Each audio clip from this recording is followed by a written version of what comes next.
بسم اللہ الرحمن الرحیم۔ درس نظامی آن لائن اکیڈمی کی طرف سے خوش آمدید۔ سب سے پہلے اس چینل کو سبسکرائب کیجیے اور اس ویڈیو کو لائک کیجیے اور بیل کی بٹن کو دبائیں تاکہ مزید ویڈیو حاصل کر سکے، اور اس ویڈیو کو زیادہ سے زیادہ شیئر کیجیے تاکہ اور لوگوں کو بھی فائدہ حاصل ہو سکے۔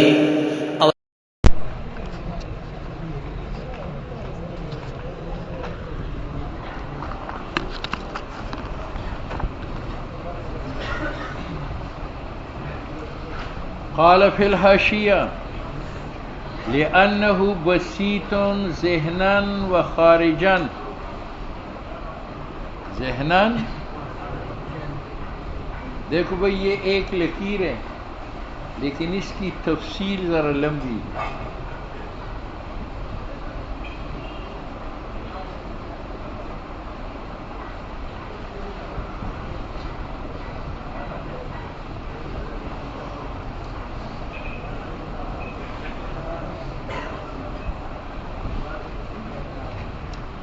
اجزاء جو ہے نا، اجزاء کی دو قسم ہیں، ایک اجزاء تحلیلی ہے اور ایک اجزاء ترکیبی ہے۔ اجزاء تحلیلی اس کو کہتے ہیں کہ وہ وجود میں کل سے متأخر ہو، کل کا وجود مقدم ہو اور اجزاء تحلیلی کا وجود مؤخر ہو۔ ٹھیک ہے، جیسے سواتی کل ہے۔ اب میں نے آرا اٹھایا، اس کا ہاتھ کاٹا ادھر رکھا، دوسرا ہاتھ کاٹا ادھر رکھا، سر کاٹا ادھر رکھا، پاؤں کاٹا ادھر رکھا۔ یہ جو ہاتھ پیر الگ الگ ہے یہ اجزاء تحلیلیہ ہے، یعنی یہ اجزاء ہے تقسیم کے بعد وجود میں آئے، اور کل پہلی موجود تھا۔ اس کا نام کیا ہے؟ اجزاء تحلیلیہ۔ اجزاء تحلیلی اس کو کہتے ہیں کہ کل کا وجود مقدم ہو اور اجزاء کا وجود مؤخر ہو۔ بات سمجھ میں آئی؟ تو اب ہاتھ ہے، اس کا انگلی کاٹ کر ادھر رکھو، یہ الگ، یہ الگ، یہ الگ، یہ الگ، ہتھیلی الگ، بازو الگ، تو یہ انگلیاں اور یہ بازو، یہ ہاتھ کے لیے کون سے اجزاء بنے؟ اجزاء تحلیلیہ، کیونکہ کل کا وجود جو ہاتھ ہے وہ پہلے تھا، تب ہم نے تقسیم کر لیا۔ تو اجزاء تحلیلیہ وہ ہے جو وجود میں کل سے متأخر۔ ٹھیک ہے، اجزاء ترکیبیہ کی دو قسم ہیں، ایک ذہنی اور ایک خارجی۔ اجزاء ذہنی اور اجزاء خارجی یہ دونوں اجزاء ترکیبیہ ہے۔ ترکیبی کا معنی یہ کہ یہ وجود میں کل پر مقدم، وجود میں کل پر مقدم ہے۔ ان اجزاء ترکیبیہ کی دو قسم ہیں، ایک ذہنی اور ایک ذہنی۔ جیسے انسان کل ہے اور اس کے اجزاء ترکیبی ذہنی دو ہے، حیوان جو جنس ہے اور ناطق جو فصل ہے۔ تو جنس اور فصل یہ اجزاء خارجیہ ہے یا ذہنیہ ہے؟ ذہنیہ ہے۔ اور وجود میں انسان سے مؤخر ہے یا مقدم ہے؟ مقدم ہے۔ یہ اجزاء ترکیبی ذہنی ہے۔ اور اجزاء ترکیبی خارجی اس کو کہتے ہیں کہ وہ وجود میں کل پر مقدم ہو، جیسے یہ ہے۔ بات سمجھ میں آ گئی؟ وجود میں کل پر مقدم ہو، لیکن ان کے آپس میں حمل جائز نہیں ہے۔ ان کے آپس میں حمل جائز تھا، الحیوان ناطق، الناطق حیوان، الانسان حیوان ناطق، آپس میں بھی حمل جائز ہے، کل کے اوپر بھی حمل جائز ہے، لیکن ان کے آپس میں یا کل پر ان کا حمل جائز نہیں ہے۔ جیسے دار کے اجزاء خارجی کون ہے؟ سقف، جدار، ستون، یہ اجزاء ہے، اور اجزاء زینیہ ہے یا خارجیہ ہے؟ خارجی. اور ان کے آپس میں حمل جائز نہیں ہے. الجدار سقف، السقف عمود، البیت سقف، یہ حمل جائز نہیں ہے. تو کل اجزاء کتنے ہو گئے؟ ہاں 3 اجزاء: تحلیلی، ترکیبی ذہنی، ترکیبی خارجی. بات سمجھ میں آ گئی؟ تو ابتداءً اجزاء کی 2 قسمیں: اجزاء تحلیلیہ اور اجزاء ترکیبیہ. اجزاء تحلیلی اس کو کہتے ہیں کہ وہ وجود کے اعتبار سے کل سے کیا ہو؟ مؤخر ہو. ہاں جیسے انسانی اعضاء وجود میں انسان کے وجود سے مؤخر ہے. اجزاء ترکیبی اس کو کہتے ہیں کہ وہ وجود کے اعتبار سے کل پر مقدم ہو. ان کی پھر 2 قسم ہیں. اگر ان کے آپس میں حمل جائز تھا اور کل پر حمل جائز تھا تو وہ اجزاء ترکیبی ذہنی. جیسے حیوان ناطق انسان کے لیے اجزاء ہے، ٹھیک ہے، اور ترکیبی ہے کیونکہ انسان پر حیوان اور ناطق مقدم ہے، اور ذہنی ہے کیونکہ حیوان کا حمل ناطق پر جائز اور ناطق کا حیوان، اور حیوان پر ناطق کا حمل جائز ہے الحیوان و ناطق، اور دونوں کا حمل انسان پر جائز ہے الانسان و حیوان ناطق، اور انسان کا حمل حیوان ناطق پر جائز ہے الحیوان ناطق انسان. اور اگر وجود میں مقدم تھے لیکن حمل جائز نہیں تھا اس کا نام اجزاء ترکیبی خارجی. جیسے دار یہ کل ہے، اس کے اجزاء ہے جدار، سقف، عمود. تو مولوی صاحب یہ اجزاء ترکیبی ہے کیونکہ دار پر مقدم ہے، اور خارجی ہے کیونکہ ان کے آپس میں حمل جائز نہیں ہے. السقف و جدار نہیں کہہ سکتے. تو کل اجزاء کتنے ہو گئے؟ یہ کون تھے؟ تحلیلی. یہ کون تھے؟ ترکیبی ذہنی. یہ کون تھے؟ اب کہتے ہیں لا یحاد، اس حال میں کہ اللہ تعالیٰ کی تعریف حقیقی نہیں ہو سکتی، کیونکہ تعریف حقیقی اجزاء کے ساتھ ہوتی. اور اللہ کے لیے اجزاء نہیں ہے، لأنہ بسیط زینان، اللہ بسیط زینان ہے. جب زینان ہے تو اس کے لیے اجزاء زینیہ نہیں ہے. وہ خارجن، اور بسیط خارجن ہے تو اللہ کے لیے اجزاء خارجیہ نہیں ہے. 2 کی نفی ہو گئی یا نہیں؟ 1 کی نفی باقی ہے. وہ کون سا اجزاء؟ تحلیلی. وہ آئندہ صفحے میں کرے گا. یہ تفصیل ہے اس شرح. ٹھیک ہے. اب اس کا دعویٰ ہے کہ اللہ تعالیٰ کے لیے اجزاء ترکیبی ذہنی بھی نہیں ہے جیسے انسان کے لیے حیوان ناطق ہے، اور اللہ کے لیے اجزاء ترکیبی خارجی بھی نہیں ہے جیسے دار کے لیے جدار اور سقف ہے. کیوں؟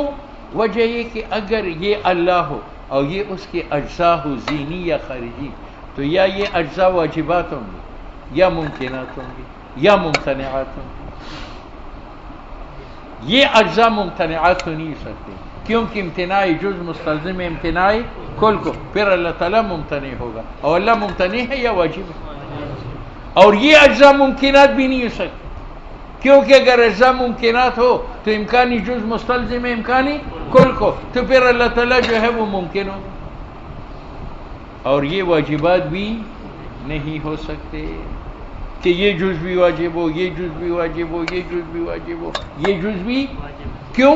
وجہ کہ میں پوچھتا ہوں یہ اجزاء ان کے آپس میں علاقہ افتقار احتیاج کا ہے یا نہیں ہے؟ اگر آپ کہتے ہیں کہ ان میں علاقہ افتقار کا ہے تو پھر یہ واجب نہیں ہوا. واجب کسے کہتے ہیں؟ مفتقر کو یا غیر مفتقر؟ اور اگر آپ کہتے ہیں کہ ان میں علاقہ افتقار کا نہیں ہے تو اللہ مرکب ہوا اجزاء غیر مفتقرہ سے، اور جو چیز مرکب ہوا اجزاء غیر مفتقرہ سے وہ نفس الامری نہیں ہوتا، وہ اعتباری ہوتا ہے. وہ کیا ہوتا ہے؟ اعتباری. جیسے میں نے یہ اور یہ جمع کیا تو 2 پیس کا محتاج نہیں ہے، یہ اس کا محتاج نہیں ہے، تو یہ مجموعہ یہ حقیقی ہے یا اعتباری ہے؟ میں نے اعتبار کیا تو مجموعہ ہے، اگر میں اعتبار نہ کروں تو ختم ہے. تو اجزاء واجبہ میں یا علاقہ افتقار کا ہوگا یا نہیں؟ اگر علاقہ افتقار کا تھا یہ اس کا محتاج ہے، یہ اس کا محتاج ہے، اس کا محتاج ہے، تو ایک بھی واجب نہیں ہوا کیونکہ واجب کس کو کہتے ہیں؟ مستغنی کو. اور اگر آپ کہتے ہیں کہ علاقہ افتقار کا نہیں تو اللہ مرکب ہوا اجزاء غیر مفتقرہ سے، اور مرکب اجزاء غیر مفتقرہ سے حقیقت اعتباری، تو خدا حقیقت اعتباری ہوا. ٹھیک ہے. دوسرا نقصان یہ ہے کہ اگر یہ اجزاء واجب ہو، ایک دوسرے کے مفتقر نہ ہو، تو میں پوچھتا ہوں کہ یہ اجزاء مرکب ہے یا بسیط ہے؟ اگر آپ کہتے ہیں کہ مرکب ہے تو وہ اجزاء پھر مرکب ہوں گے، وہ پھر مرکب ہوگی، تو کیا لازم آتا ہے؟ تسلسل. اور اگر آپ کہتے ہیں کہ بسیط ہے تو مدعا ثابت ہوا، یہ جز واجب تھا اور کیا ہوا؟ بسیط. معلوم ہوا کہ واجب بسیط ہوتا ہے، مرکب ذی اجزاء نہیں ہوتا. سنتے ہو؟ ہاں، یہ کون تھے؟ تعلیلیہ، ترکیبی ذہنی. مصنف کہتے ہیں یہ تینوں باتیں، یہ تو آئندہ صفحے میں باطل کرے گا. یہ اجزاء ترکیبی ذہنی بھی نہیں ہے، ترکیبی لأنہ بسیط ذہنان، وہ بسیط ذہنان ہے تو اجزاء ذہنی نہیں ہے. اور خارجان، بسیط خارجی ہے تو اجزاء نہیں ہے. کیوں؟ اگر اللہ تعالیٰ کے لیے اجزاء آ جائے تو یا وہ ممتنعات ہوں گے، ہر ایک جز ممتنع ہوگا، یا ممکنات ہوں گے، ہر جز ممکن ہوگا، اور یا واجبات ہوں گے. ممتنعات تو نہیں ہو سکتی کیونکہ امتناع اجزاء مستلزم میں امتناع ہے، تو پھر اللہ ممتنع ہوگا. اور ممکنات بھی نہیں ہو سکتی کیونکہ امکانی جز مستلزم امکانی کل کو، پھر اللہ ممکن ہوگا حالانکہ وہ واجب ہے. یہ دو شخص ذکر نہیں کرتے کیونکہ یہ ظاہر البطلان ہے. اور اگر یہ اجزاء واجبات ہو تو یا ان میں ایک دوسرے کو علاقہ افتقار کا ہوگا، ہر جز دوسرے کا محتاج ہوگا یا نہیں. اگر محتاج ہے تو واجب نہیں ہوا، واجب تو مستغنی کا نام ہے. اور اگر علاقہ افتقار کا نہیں تو دو خرابی لازم آتی ہے. ایک تو یہ کہ اللہ تعالیٰ مرکب ہوا اجزاء غیر مفتقرہ سے، اور مرکب اجزاء غیر مفتقرہ سے حقیقت اعتباری ہوتا ہے، تو اللہ تعالیٰ حقیقت اعتباری ہوا نفس الامری نہیں ہے، اور یہ غلط ہے. دوسرا یہ کہ ہر جز واجب کے بارے میں پوچھتا ہو کہ وہ مرکب ہے یا بسیط ہے. اگر مرکب تو اس کے لیے اجزاء ہوں گی، وہ اجزاء پھر مرکب ہوں گی تو ان کے لیے اجزاء ہوں گی، تو کیا لازم آتا ہے؟ اور اگر آپ کہتے ہیں کہ ہر جز واجب کیا ہے؟ بسیط ہے، تو مدعا ثابت ہوا کہ جو واجب ہوگا وہ بسیط ہوتا ہے، مرکب من الاجزاء نہیں. اذ لا يتصور له تعالی، متصور نہیں ہے اللہ کے لیے اجزاء حدیۃ، اجزاء ترکیبی، اجزاء ترکیبی. اچھا،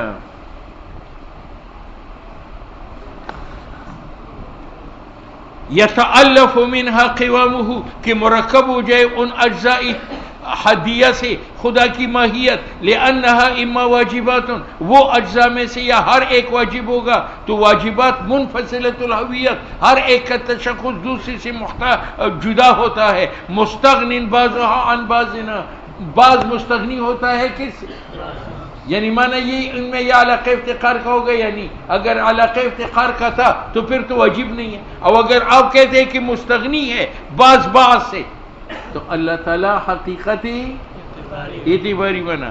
دوسرا علی انہا بسائط، دوسرا یہ کہ یہ اجزاء واجبہ مرکب ہے یا بسیط ہے. اگر مرکب ہے تسلسل ہے، ماننا پڑے گا کہ یہ بسیط ہے، اور جب بسیط ہے تو واجب بسیط ہوا. آپ نے مرکب کیوں مانا تھا؟ اور ممکنات، یا وہ اجزاء ممکنات ہوں گی. دوسرا شق حالکت الذات، وہ معدوم ہوں گے بے اعتبار ماہیت کے. باطلۃ الحقیقت، معدوم ہوں گے بے اعتبار وجود کے. جب خود ممکن ہے فکیف یتقوم بها الحق المحض، کس طرح مرکب ہوگا اس سے اللہ جو واجب محض ہے. بات سمجھ میں آ گئی؟ ہاں، یہاں تک مصنف نے بطلان کس کا کیا؟ اجزائی ترکیبیہ کا. خواہ اجزائی ترکیبی یا، اس لیے شارع منہیہ میں کہتے ہیں اجزائی ہدیہ عام ہے، خارجیہ ہو یا ذہنیہ ہو. جیسے شیخ نے کہا کہ ان تحدید تعریف ہو کبھی اجزاء خارجیہ سی ہوتی ہے، جیسے ہم کہتے ہیں البیت هو السقف والجدران. ٹھیک ہے، تو اجزاء ہدیہ کی ابطال سے صرف اجزاء ذہنیہ کی ابطال ہوا یا ذہنیہ و خارجیہ دونوں کا؟ مستغنین بعضها عن بعض. ہاں، مصنف نے شرح میں کیا کہا تھا کہ اگر وہ اجزاء واجبات ہوں گے تو یہ علاقہ افتقار کا ہوگا یا نہیں. اگر علاقہ افتقار کا ہے تو واجب نہیں ہوا. اور اگر علاقہ بعض مستغنی ہے بعض سے تو اللہ مرکب ہوا کس سے؟ اجزاء غیر مفتقرہ سے، اور مرکب اجزاء غیر مفتقرہ سے کون ہوتا ہے؟ فلا يترکب منها حقیقت واحدۃ محصلۃ، پس مرکب نہیں ہو سکتی ان سے حقیقت واحدہ واجبہ، کیونکہ لابودی ہے حقیقت واجب نفس الامریہ میں من افتقار بعض الی بعض، کہ بعض اجزاء بعض کو محتاج ہو. بات سمجھ میں آئی؟ بل یہ وہ نیچی میں نہیں ہے، ان اجزاء میں بحث کرتا ہوں کہ یہ ہر جز جو واجب ہے یہ مرکب ہے یا بسیط ہے؟ اگر مرکب ہے اور اگر بسیط ہے مدعا ثابت ہوا کہ واجب بسیط ہوتا ہے. بل اذن اس وقت لیس الواجب بذات، واجب بذات نہیں ہے مگر ہر ایک ان اجزاء میں سے فلیعطف النظر، ہم متوجہ کرتے ہیں بحث الی بساطتی ہی کہ وہ جز مرکب ہے یا بسیط ہے. مرکب نہیں ہے تسلسل لازم ہے تو کیا ہے؟ وہذا معنی، اور یہ معنی ہے اس قول کا اعلی انہا بسائط، تو مدعا ثابت ہوا یا نہیں ہوا؟ اس پر اعتراض ہے کہ تم نے کہا کہ اگر یہ جز بسیط ہو جائے تو کہتے ہیں مدعا ثابت نہیں ہے. کیوں؟ یہ واجب ہے بسیط ہے، یہ واجب بسیط ہے، یہ واجب بسیط ہے، یہ واجب بسیط ہے، تو واجب کی بساطت تو ثابت ہو گئی لیکن توحید اڑ گئی. اشاعت التوحید والے ناراض ہوتے ہیں. اشاعت تو یہ آ کر کے کہتے ہیں جا جا یہ منطق ہے، توحید پڑھنی ہو تو پنڈی میں پڑھو، پنچپیر میں پڑھو. دیکھو والغرض، غرض یہاں اس بات بساطت کا ہے اور عرش توحید باری تعالیٰ کا ہے، تو وہ تلاش کرو دلیل سے فی پنچپیر و شاہ منصور و پنڈی. بات سمجھ میں آ گئی؟ اشاعتیوں کو لتاڑ دی. جاؤ جاؤ جاؤ بس کرو. منطق ملاندی کتابوں نے نہیں دیے.